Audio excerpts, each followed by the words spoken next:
Il y a de nouvelles règles en vigueur en matière, ce qu'on appelle la représentativité syndicale. C'est issu d'une position commune signée entre deux organisations syndicales, CGT et CFDT pour ne pas les nommer, et les organisations patronales. L'objectif, moi j'ai toujours dit sur ce dossier, c'est un peu le bal des hypocrites. On nous a beaucoup parlé de démocratie sociale, voire de démocratie de type politique, mais dans le même temps, l'objectif, il n'est pas là. L'objectif, il est qu'à la fin, dans quelques années, il y ait moins de syndicats qu'aujourd'hui. C'est jamais ce qui a été débattu. Mais l'objectif final, il est bien dans cette logique.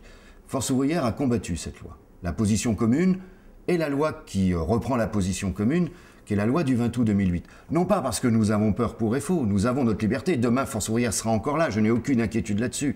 Mais nous avons combattu cette loi parce que nous considérons qu'elle remet en cause certains droits fondamentaux. Je vais prendre un exemple. Dans une petite entreprise, aujourd'hui, c'est pas toujours simple de s'implanter syndicalement. Les syndicats avaient un droit, qui était le droit de désigner librement un délégué dans une entreprise de plus de 50 salariés. C'est le syndicat qui désignait, donc les adhérents du syndicat. C'est un droit qui n'est pas si vieux que ça, il date de 1968. Demain, enfin quand je dis demain, c'est déjà le cas aujourd'hui, ce droit disparaît, puisqu'il faudra faire la preuve qu'on existe dans l'entreprise, pas aussi évident que ça, dans une entreprise où le patron ne veut pas de syndicat. Et ensuite, se présenter aux élections, faire plus de 10% aux élections pour avoir le droit de désigner un délégué syndical. Ça veut dire que le délégué syndical n'est plus désigné par les adhérents, il fait d'une certaine manière, il est soumis à une procédure électorale. Ce que les employeurs ont toujours voulu. Les employeurs préfèrent que le délégué syndical soit élu d'une manière ou d'une autre parce qu'on peut toujours faire pression sur les salariés. Quand c'est le syndicat qui désigne librement, c'est beaucoup plus difficile.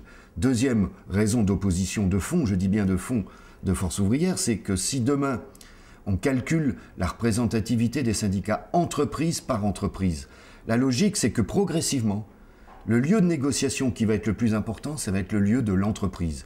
Or, nous sommes dans un pays, la France, nous ne sommes pas le seul, mais nous sommes dans un pays où les accords nationaux sont importants. Des accords interprofessionnels, comme par exemple créer le système d'assurance chômage ou les retraites complémentaires, des accords de branche qui peuvent être importants.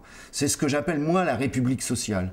On essaie de négocier pour que les droits qui sont issus de la négociation s'appliquent à tout le monde, qu'on soit syndiqué ou non syndiqué. C'est ce minimum d'égalité de droits important en démocratie. Or ça risque d'être mis en cause avec cette loi, puisque, je ne dis pas brutalement, mais ce sera demain l'entreprise le lieu prioritaire de négociation et on risque de dévitaliser les négociations nationales. En gros, on est en train de passer de la République sociale à un système anglo-saxon.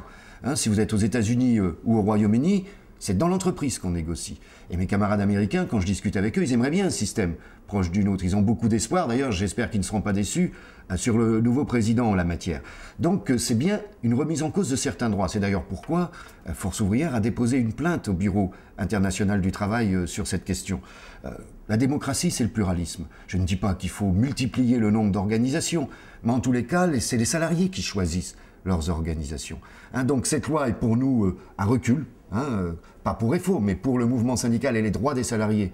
Nous considérons que c'est un recul, donc nous continuons à condamner cette loi. Maintenant, il faut bien comprendre que demain, les organisations syndicales, je dis bien pour exister l'entreprise, doivent faire plus de 10%, doivent faire plus de 8% au niveau national. Il est évident qu'une organisation comme Force ouvrière, nationalement, n'est pas menacée. On peut avoir tel ou tel problème dans une entreprise, comme la CGT et la CFDT d'ailleurs, on le voit déjà aujourd'hui. Mais ce qu'il faut bien comprendre, c'est que la liberté syndicale, le droit pour les salariés de choisir leur syndicat, demain risque d'être mis en cause si certaines organisations plus petites sont amenées, par exemple, à disparaître. Ça veut dire que ceux qui faisaient confiance à ces organisations ne pourront plus le faire parce qu'elles n'existeront plus. On est dans une logique de marché syndical plus que dans une logique de défense des droits. Il en est de même sur le Code du travail. Vous savez, il faut bien comprendre qu'un pays comme le nôtre, ce que je dis tout à l'heure, l'égalité des droits, c'est quelque chose d'important. On a un code du travail relativement important. Certains disent qu'il est trop important. Écoutez, les juristes s'y retrouvent, les salariés s'y retrouvent quand ils ont besoin. Et les syndicats s'y retrouvent. Moi, je préfère être dans un pays comme la France, avec un code du travail, avec des accords nationaux, que dans un pays où il n'y a quasiment pas de code du travail, et c'est la loi de la jungle. On ne peut pas nous dire, pendant la crise, la France a des amortisseurs sociaux, ce qui lui permet de résister mieux que d'autres pays, à savoir des services publics et des régimes sociaux, à savoir des droits, un code du travail, des droits syndicaux, et puis faire tout ensuite pour remettre en cause ces droits. Il y a une contradiction qui ne peut pas tenir. La loi du 20 août 2008 sur la représentativité, comme elle rend les élections encore plus importantes quant à leurs résultats qu'avant, ça veut dire que d'une certaine manière, les syndicats sont en permanence, quels qu'ils soient, en campagne électorale. Vous avez dans le secteur privé des élections tous les jours. Il y aura des élections également dans la fonction publique. Ça veut dire qu'on est en train de changer progressivement la nature du syndicat.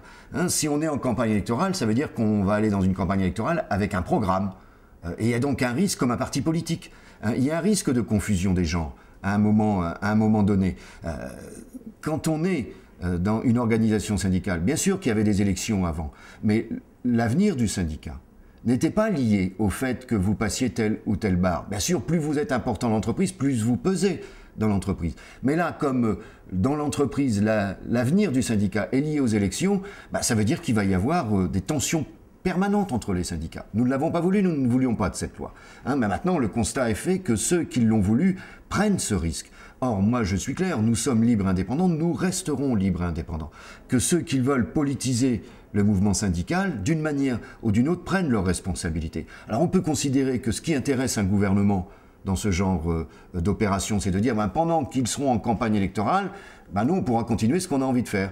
C'est la vieille technique que tout le monde connaît, diviser pour mieux régner, ça n'est pas nouveau. Mais il y a effectivement un risque à terme de politisation du mouvement syndical contre lequel, bien entendu, une organisation comme Force ouvrière se battra en permanence.